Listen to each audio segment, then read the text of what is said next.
नमस्कार। एक्चुअली हम लोग देख रहे थे पिछले क्लास से संविधान के अनुसूचियां एवं भाग। इसमें हम लोगों ने पिछले क्लास में चर्चा किया संविधान के अनुसूचियों के संदर्भ में। वीडियो काफी लंबा हो रहा था, इसलिए हम लोगों ने इसको नेक्स्ट में आने का प्लान किया। तो चलिए हम लोग आप देखते हैं संविधान के भाग, ताकि वीडियो ज्यादा लंबा ना हो। संविधान के भाग में हम लोग जो देखेंगे, भाग देखेंगे और उस भाग में कौन कौन से अध्याय हैं इसकी चर्चा करेंगे। इसके बारे में हम लोग अध्ययन करने वाले हैं। तो संविधान के भाग की हम लोग चर्चा करते हैं और केवल अध्याय की चर्चा करेंगे। नेक्स्ट क्लासेस जब करेंगे हम लोग तो संविधान के भाग के साथ अनुच्छेद की भी चर्चा करेंगे। लेकिन हम इसीलिए कर रहे हैं क्योंकि जो इनकी बेसिक तैयारी चल रही है उनको मैं ज्यादा अगर डीपली चला जाऊं शुरुआत में ही तो उनको समझने में दिक्कत होगी, याद करने में दिक्कत होगी। तो मैं चाहूंगा आपको बेसिक तरीके से, फंडामेंटल तरीके से याद करते चले और धीरे धीरे जैसे जैसे उनको समझ बढ़ती जाएगी हम लोग आगे चलते जाएंगे। तो चलिए संविधान के हम लोग भाग केवल इसमें देखते हैं और उस भाग में कौन कौन से अध्याय है इसकी चर्चा करेंगे। संविधान के भाग 1 में संघ और उसका क्षेत्र है। संघ और उसका क्षेत्र, संघ मतलब भारत और उसे कौन कौन से क्षेत्र है इसकी चर्चा की गई है। यानी क्या कर सकते हैं, संघ और राज्यों की चर्चा इसमें की गई है।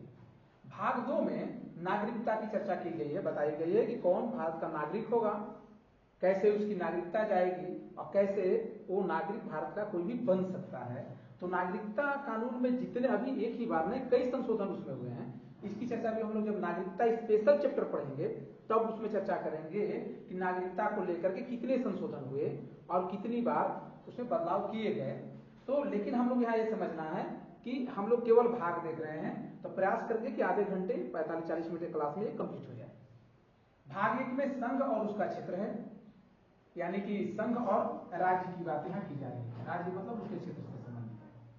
संघ और राज्य की बात भाग 1 में है। भाग 2 में नागरिकता की बात की गई है। भाग 3 में मौलिक अधिकार, भाग 3 में मौलिक अधिकार, फंडामेंटल राइट्स, फंडामेंटल राइट्स की बात की गई है।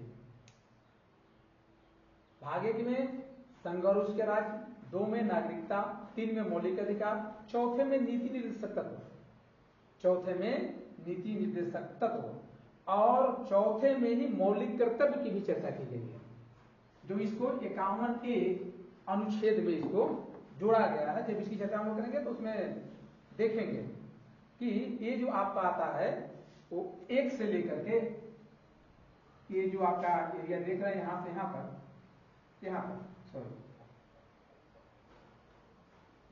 1 से लेकर के 51A तक आता है, 51A तक इतना। बाकी जो भाग 5 है ये इतने लंबे हैं कि ये 52 से लेकर के 151 तक चले जाते हैं, मतलब लगभग 100 अनुच्छेद इसमें शामिल हैं। तो इसको हम लोग को ठीक से समझना पड़ेगा। मैं इसलिए इसको प्रयास कर रहा हूं समझाने का। पहला में संघ और राज्य के क्षेत्र, दूसरा में नागरिकता, तीसरे में मौलिक अधिकार, चौथे में राज्य नीति निर्देशक तत्व और पांचवें में मौलिक कर्तव्य। यहां हमारा हो गया ये 4 भाग हो गए। 4 भाग 2 जगह इसलिए है क्योंकि मौलिक कर्तव्य को अमेंडमेंट के द्वारा जोड़ा गया है। ठीक है। 5वें भाग में संघ है, संघ है। अब संघ की बात आती है तो यहां हम केंद्र की बात कर रहे हैं, केंद्र सरकार की बात कर रहे हैं, केंद्र की बात हो रही है, जो सेंट्रल की बात हो रही है। इसमें क्या होगा, अध्याय 1 में कार्यपालिका की बात होगी। कार्यपालिका में कौन कौन होते हैं आपको पता है, प्रेसिडेंट ऑफ इंडिया, मिनिस्ट्री, जितने मिनिस्ट्री के होते हैं कैबिनेट मेंबर्स, ये सब कार्यपालिका के भाग होते हैं। दूसरी बात होती है संसद। अब कार्यपालिका अलग है, संसद अलग है। मैंने इसी में राष्ट्रपति की भी चर्चा की, कार्यपालिका में राष्ट्रपति होते हैं।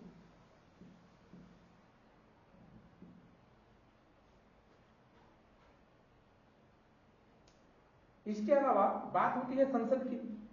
कार्यपालिका में राष्ट्रपति और मंत्रिमंडल। कार्यपालिका में आएंगे, एक मंत्रिमंडल में ही प्रधानमंत्री शामिल होते हैं क्योंकि वो उस मंत्रिमंडल के वो अध्यक्ष होते हैं। लेकिन कार्यपालिका का अध्यक्ष कौन होता है, राष्ट्रपति। याद रखिए, कार्यपालिका का अध्यक्ष राष्ट्रपति और मंत्रिमंडल का अध्यक्ष प्रधानमंत्री होता है। अध्याय 2 में संसद देखेंगे। संसद हमारे पास कितने हैं? 2 हैं, राज्यसभा और लोकसभा, राज्यसभा और लोकसभा, 2 हमारे पास संसद है। तो जब ये सदन 2 है हमारे पास, लोकसभा और राज्यसभा, तो इसकी पूरी चर्चा अध्याय 2 में की गई है। यानी कि भाग 5 संघ की बात करता है और संघ के यानी कि भाग 5 के पहले अध्याय में कार्यपालिका की बात होती है, अध्याय 2 में संसद की बात होती है, अध्याय 3 में राष्ट्रपति की विधायी शक्तियों की बात होती है कि राष्ट्रपति के पास कौन से विधायी शक्तियां हैं।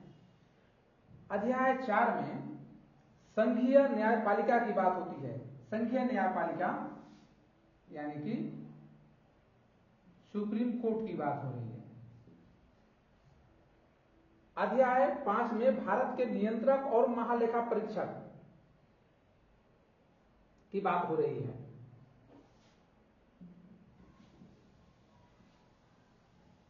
ये 5 अध्याय हैं। भाग 5 में 5 अध्याय क्लियर। पहले में कार्यपालिका, दूसरे में संसद, तीसरे में राष्ट्रपति की विधायी शक्तियां, चौथे में संघीय न्यायपालिका और 5वें में भारत के नियंत्रक एवं महालेखा परीक्षक की बात की गई है। तो ये 5 हो गए हमारे किसमें? भाग 5 में 5 अध्याय। फिर से आप देख लीजिए, भाग 1 में संघ और उसका क्षेत्र यानी कि राज्य की बात, दूसरे में नागरिकता, तीसरे में मौलिक अधिकार, चौथे में नीति निर्देशक तत्व, उसके बाद 4 में ही मौलिक कर्तव्य आ जाता है, 5वें में संघ आ जाता है और 5वें संघ में कार्यपालिका, संसद, इसके बाद राष्ट्रपति की विधायी शक्तियां, संघीय न्यायपालिका और भारत के नियंत्रक और महालेखा परीक्षक की बात की गई है।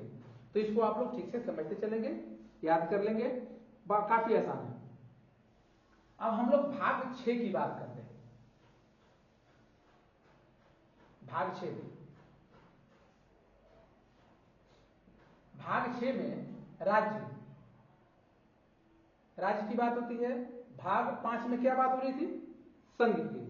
तो संघ के बाद किसी बात आएगी? राज्य की। अब राज्य की बात आएगी, इसमें देख लीजिए, अध्याय 1 में सामान्य यानी कि डिफाइन किया गया है, परिभाषा बताई गई कि राज्य किसे बोलेंगे। ठीक है, राज्य किसे बोलेंगे ये हमें मिलता है भाग 6 में के पहले अध्याय में, राज्य क्या है। दूसरा हमें अध्याय 2 याद रखेंगे, एक शानदार बात है, पता है, भाग 5 में 5 अध्याय थे, अब भाग 6 में 6 अध्याय हैं, ये ध्यान रखने हैं।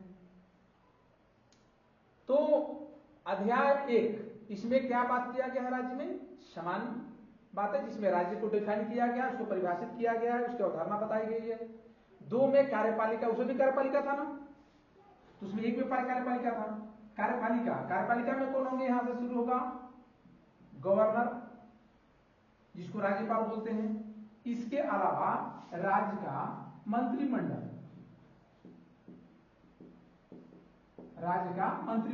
एक कार्यपालिका में आएंगे। अब राज्य कार्यपालिका का अध्यक्ष कौन है? गवर्नर, और मंत्रिमंडल का अध्यक्ष कौन है? मुख्यमंत्री, राज्य स्तर पे। अध्याय 3 क्या कहता है? वहां पे संसद था, तो यहां पे क्या होगा? तीसरे में विधानमंडल। मैंने संसद की बात की थी तो क्या बताया था कि उसमें राज्यसभा और लोकसभा होते हैं। इसमें क्या होता है? विधानमंडल में इसमें होते हैं विधानसभा और विधान परिषद सभी राज्यों में नहीं है, याद रखेंगे, ये ऑप्शनल है। आप चाहे तो रख सकते हैं अपने राज्य में, नहीं तो नहीं रख सकते हैं। तो जो कुछ स्टेट है वो कहते हैं कि नहीं, हमें नहीं रखना है, तो नहीं रखते हैं। खास करके जो छोटे राज्य हैं वो विधान परिषद रखने से बचते हैं। तो तीसरा क्या हो गया? विधानमंडल। चौथे में क्या है? राज्यपाल की विधायी शक्तियां।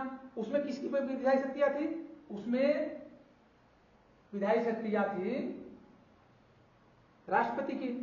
याद रखेंगे, इसमें जो एक सामान्य वाला है ना, यही एक्स्ट्रा हो जाता है। बाकी यहां से उसमें अध्याय यहां से शुरू होता है संघ वाले में कार्यपालिका से, और इसमें शुरू होता है सामान्य से। तो इसमें आप क्या करेंगे, इसमें क्या देखेंगे, अध्याय 4 में राज्यपाल की विधायी शक्तियां, जो गवर्नर है उसको के पास क्या पावर है उसकी चर्चा की गई है।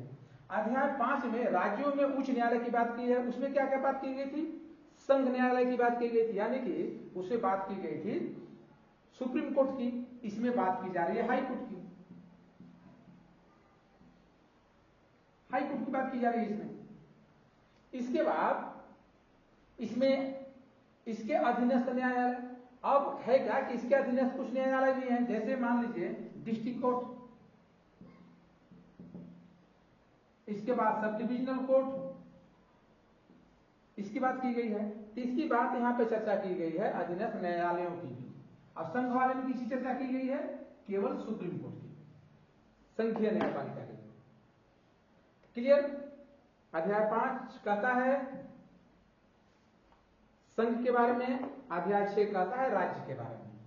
ठीक है, आपको याद रखना है, इसमें सामान्य शुरू में होगा, सामान्य इंस्ट्रक्शन, इसके बाद कार्यपालिका, इसके बाद राज्य विधानमंडल, इसके बाद राज्यपाल की विधायी शक्तियां, इसके बाद राज्यों में उच्च न्यायालय, फिर राज्यों का अधीनस्थ न्यायालयों की बात इसमें की गई है। अब चलते हैं भाग 7 में। भाग 7 क्या कहता है, भाग 7 में प्रथम अनुसूची के भाग बी में राज्य, प्रथम अनुसूची जो हम लोग देख रहे थे उसमें संघ और राज्य की जो चर्चा की गई थी उसके बारे में इसमें भाग 7 में 7 में चर्चा की गई है। भाग 8 में केंद्र शासित प्रदेश की चर्चा की गई है कि जो केंद्र शासित प्रदेश हैं उनकी चर्चा भाग 8 में की गई है। भाग 9 में पंचायतों की बात की गई है और भाग 9A में नगर पालिकाओं की बात की गई है। अब आप अनुसूची से जब मिलाइएगा तो अनुसूची में एक में ये मिल जाएगा, जिसमें एक में ये दोनों हो जाते हैं। एक किसमें आते हैं, एक 11 में आता है पंचायती राज की बात, और अनुसूची 12 में 9A आ जाता है नगर पालिका वाला, नगर निगम वाला। इसके बाद इसमें भाग 9B में सहकारी समितियों की बात की गई है, जो कोऑपरेटिव कमिटीज होते हैं, बहुत सारे कोऑपरेटिव बैंक वगैरह सुने होंगे आप, कोऑपरेटिव किसानों वगैरह के लिए आप जाएंगे पंजाब हरियाणा में, उत्तर प्रदेश में, राजस्थान में, तो उधर बहुत सारे कोऑपरेटिव चलते हैं। इसके अलावा आप कोऑपरेटिव से जैसे आपने सुना होगा मदर डेयरी, मेधा, ये सब कोऑपरेटिव से ही चलते हैं, जो दूध के आप देखते हैं पैकेज वगैरह जो खरीदते हैं मार्केट में, और सहकारी समितियों से ही होते हैं। इसके बाद संविधान के भाग में हम लोग देखते हैं 11 में, 10 हम लोग ने देख लिया सहकारी समिति,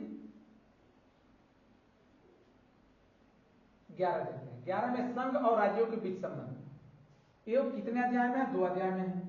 संघ और राज्य के बीच जो रिलेशन होंगे उनकी चर्चा की जाएगी। तो विधायी संबंध में और प्रशासनिक संबंध तो ही आएगा। विधायी मतलब जब राज्य के जो राज्यसभा के सदस्य हैं, जो विधान से चुन करके जाते हैं केंद्र में, स्टेट से, इनके स्टेट के प्रतिनिधि होते हैं वो, तो ये जो विधायी संबंध है राज्य और केंद्र के बीच, इसी विधायी संबंध को हम लोग देखते हैं अध्याय 1 में, और अध्याय 2 में देखते हैं प्रशासनिक संबंध को। तो हमारा अध्याय 2 में क्या देखते हैं, प्रशासनिक संबंध, एडमिनिस्ट्रेटिव जो पावर है या जो रिलेशन है उसके बारे में चर्चा की गई है। फिर है 12 यानी कि भाग 12 में वित्त, संपत्ति, अनुबंध और मुकदमे की बात की गई है। वित्त से संबंधित, संपत्ति से संबंधित, अनुबंध और मुकदमे से संबंधित बात की गई है भाग 12 में। भाग 12 वित्त से संबंधित, 11 संघ और राज्य के बीच संबंध से संबंधित। तो अध्याय 1 में वित्त देखेंगे, दूसरा अध्याय 2 में उधार लेना देखेंगे, और तीसरे में संपत्ति, अनुबंध, अधिकार, दायित्व और मुकदमे, इस सब के बारे में हम लोग देखते हैं संविधान के भाग 12 के अध्याय 3। अध्याय 4 यानी कि भाग 12 के अध्याय 4 में संपत्ति के अधिकार की चर्चा की गई है, जो इसे अब निरस्त कर दिया गया है 51वें संविधान संशोधन के द्वारा। भाग 13 में भारत के क्षेत्र के भीतर व्यापार, वाणिज्य और सहयोग की चर्चा की गई है, उपभोग की चर्चा की गई है। 14 में संघ और राज्यों के अधीन कौन कौन सी सेवाएं हैं, इसकी चर्चा की गई है। भाग 14 में संघ और राज्यों के अधीन सेवाएं, अध्याय 1 में सेवाओं की चर्चा की गई है और इसमें लोक सेवा आयोग की चर्चा की गई है। संघ और राज्य के बीच जो सेवाएं हैं उनका आगे लोक सेवा आयोग वगैरह की चर्चा की गई है अध्याय 2 में। तो हम लोगों ने देखा 14, अभी हम लोगों को और भाग देखने हैं, 22 भागों की चर्चा करनी है आज की क्लास में। इसे समझते चलेंगे। भाग 11 में संघ और राज्यों के बीच संबंध, इसमें 2 विधायी संबंध और प्रशासनिक संबंध। 12 में वित्त संबंधी अनुबंध और मुकदमे, जिसे वित्त उधार लेना और संपत्ति अनुबंध के बारे में, मुकदमे के बारे में चर्चा है तीसरे अध्याय में। चौथे अध्याय में संपत्ति के अधिकार जो निरस्त कर दिया गया उसकी चर्चा है। 13 में भारत के क्षेत्र के भीतर व्यापार, वाणिज्य, सहयोग की चर्चा है और भाग 14 में संघ और राज्यों के बीच अधीन जो सेवाएं हैं उनकी चर्चा की गई है। इसमें सेवाएं और लोक सेवा आयोग की भी चर्चा की गई है। भाग 14A में न्यायिक प्राधिकरण की चर्चा की गई है और हम लोग चलते हैं भाग 15 जिसमें इलेक्शन, चुनाव के बारे में बात की गई है। चुनाव कैसे होगा इस सब की चर्चा इसमें की गई है।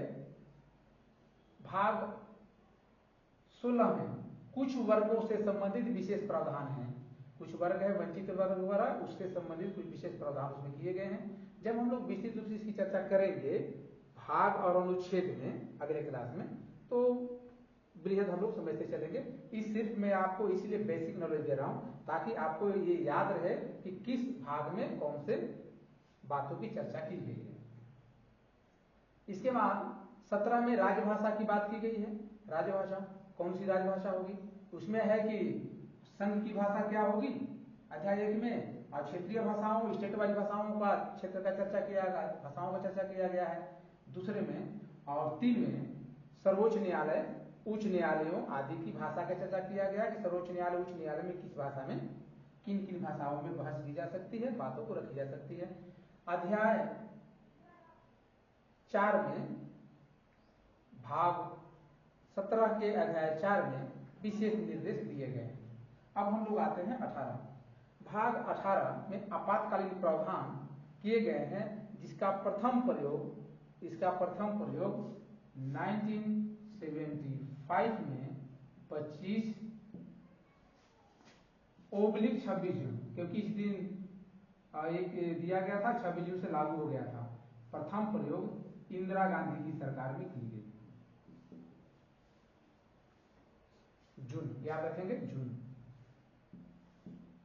25-26 जून, 25-26 जून से क्योंकि 25 जून को राष्ट्रपति को सौंपा गया था, 26 जून से लागू हो गया था, तो 25-26 जून इसी जगह। लेकिन अगर क्वेश्चन आएगा तो 25 जून ही करेंगे क्योंकि उस दिन पास हो गया था।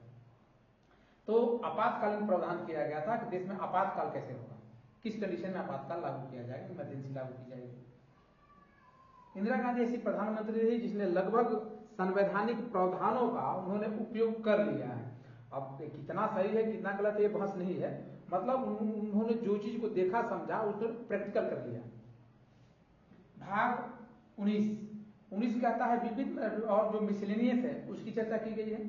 भाग 20 में संविधान संशोधन की चर्चा की गई है। अगर आपसे पूछा जाएगा कि संविधान संशोधन कहां मिलता है तो भाग 20 में मिलता है। अब भाग 20 में भी हम लोग जब पढ़ेंगे तो बहुत सारे अनुच्छेद हैं, उसके बारे में हम लोग पढ़ेंगे। भाग 21 में अस्थायी संक्रमणकालीन और विशेष प्रावधान की चर्चा की गई है। कुछ स्थिति में राज्य क्या करेगा, केंद्र क्या करेगा, क्या विशेष प्रावधान है विपत्ति के समय में। फिर है जैसे मान लीजिए संक्रमणकालीन, जैसे बाद में भारत पे अटैक हो गया किसी देश का, उस समय क्या होगा, विपरीत परिस्थिति आ गई, उस समय क्या होगा। भाग 22 जो कि आखिरी है भाग, संक्षिप्त शीर्षक, प्रारंभ, हिंदी में आधिकारिक पाठ और निरीक्षण की चर्चा की गई है कि कोई जब गजट होता है तो उसके शीर्षक क्या होंगे, उसको कैसे शुरुआत किया जाएगा, उसके आधिकारिक पाठ हिंदी में कैसे किए जाएंगे और उसे निरस्त कैसे किया जाएगा, ये सब की चर्चा भाग 22 में की गई है। वैसे इसमें जब प्रश्न पूछे जाते हैं तो बहुत ज्यादा प्रश्न इससे नहीं आते हैं, वो भाग 22 से नहीं के बराबर प्रश्न आते हैं, 21 से भी कम आते हैं। आपको भाग 20 तक से बहुत ज्यादा प्रश्न आते हैं, और सबसे नहीं आते हैं, लेकिन भाग 20 तक मान लीजिए सबसे ज्यादा प्रश्न आते हैं। और इससे तो कहना ही नहीं है, भाग 20 से जबरदस्त प्रश्न आते हैं, संशोधन आता ही नहीं। तो चलिए आज की क्लास बस इतना ही, मिलते हैं अगले क्लास में।